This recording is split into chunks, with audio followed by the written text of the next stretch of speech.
crores will be paid to him. Okay, all right. Thank you, Daryl, for giving us that information. Bangladeshi nationals have attacked a BSF troop with stones at the border.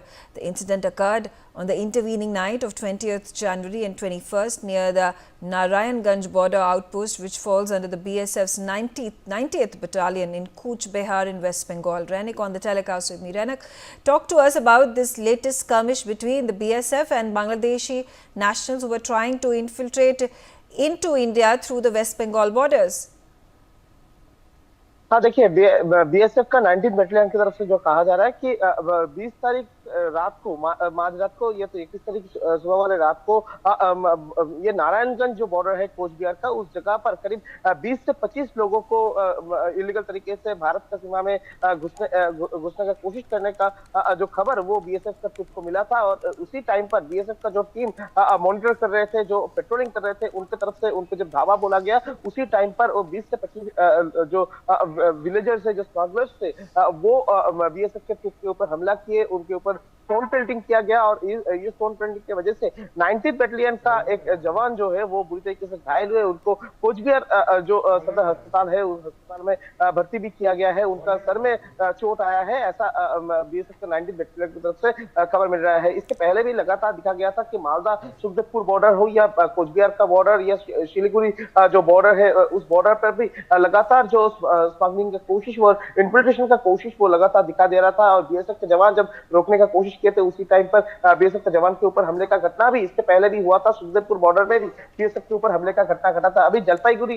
का ये जो Cooch Behar area में जो Narayanganj border है, उस Narayanganj border में भी अभी इन्फिल्ट्रेशन का कोशिश रोकने का जब कोशिश बीएसएफ की तरफ से किया जा रहा था, उसी टाइम पर बीएसएफ के ऊपर हमले का घटना घटा। और बीएसएफ का जो 19th बटालियन का एक जवान पूरी तरीके से घायल हुए हैं, उनके सर में स्टोन लगा है और स्टोन पेल्टिंग की वजह से वो बुरी तरीके से घायल हुए हैं और उनको हॉस्पिटलाइज भी किया गया है, ऐसा बीएसएफ की तरफ से कहा जा रहा है। जी, यहाँ पे पिछले दिनों देखा जाए तो काफ़ी सारे बांग्लादेशी नेशनल्स के साथ बीएसएफ की फ्रीक्वेंट स्कर्मिशेस हुई हैं। यहाँ पे ये इन्फ्लक्स बांग्लादेशी नेशनल्स का जो इलीगल इन्फ्लक्स हो रहा है इंडिया के अंदर नॉर्थ ईस्टर्न और ईस्टर्न स्टेट्स के बॉर्डर्स के तहत, यहाँ पे काफ़ी सारे पेट्रोलिंग भी हुआ है बीएसएफ द्वारा पिछले कुछ हफ्तों में।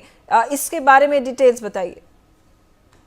एकदम देखिए, बीएसएफ की तरफ से पश्चिम बंगाल का 20 जगह को आइडेंटिफाई किया गया है, ब्लैक स्पॉट डिक्लेयर कर दिया गया है, क्योंकि ये 20 जगह पर जलपाईगुड़ी हो, मालदा हो, कोचबिहार हो, इस तरीके का जो जगह के बॉर्डर है, बहुत सारे बॉर्डर ऐसा है जिस जगह में अभी तक फेंसिंग नहीं है। और फेंसिंग ना होने की वजह से उस जगह में बहुत सारे इन्फिल्ट्रेशन का कोशिश लगातार हो रहा था, स्मगलिंग का कोशिश भी लगातार हो रहा था। ठीक उसी टाइम पर इस तरीके का जो इंसिडेंट, ये इंसिडेंट को रोकने के लिए बीएसएफ की तरफ से बॉर्डर में फेंसिंग लगाने का जो कोशिश वो किया गया था। वो कोशिश जब किया जा रहा था, ठीक उसी टाइम पर बांग्लादेशी जो विलेजर्स थे उनकी तरफ से भी इसके पहले रोक दिया गया था, बीजेपी की तरफ से भी रोका गया था। मगर इसके बाद जो दिखाई दे रहा है, अभी बांग्लादेशी जो विलेजर्स थे और वो इलीगल तरीके से भारत में घुसने का जो कोशिश उनकी तरफ से लगातार किया जा रहा है। कुछ दिन पहले भी दिखा गया था कि मालदा सुखदेवपुर बॉर्डर पे 2 दिन पहले, ठीक 19 तारीख रात को ये घटना घटा था मालदा सुखदेवपुर बॉर्डर में, जब करीब 30 से 35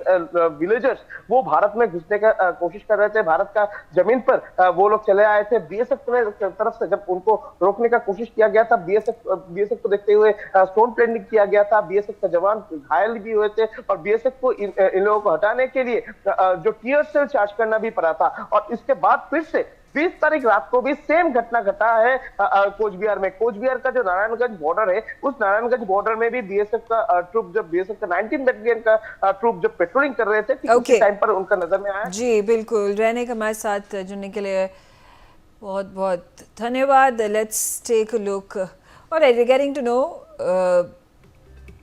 विल जस्ट इन अ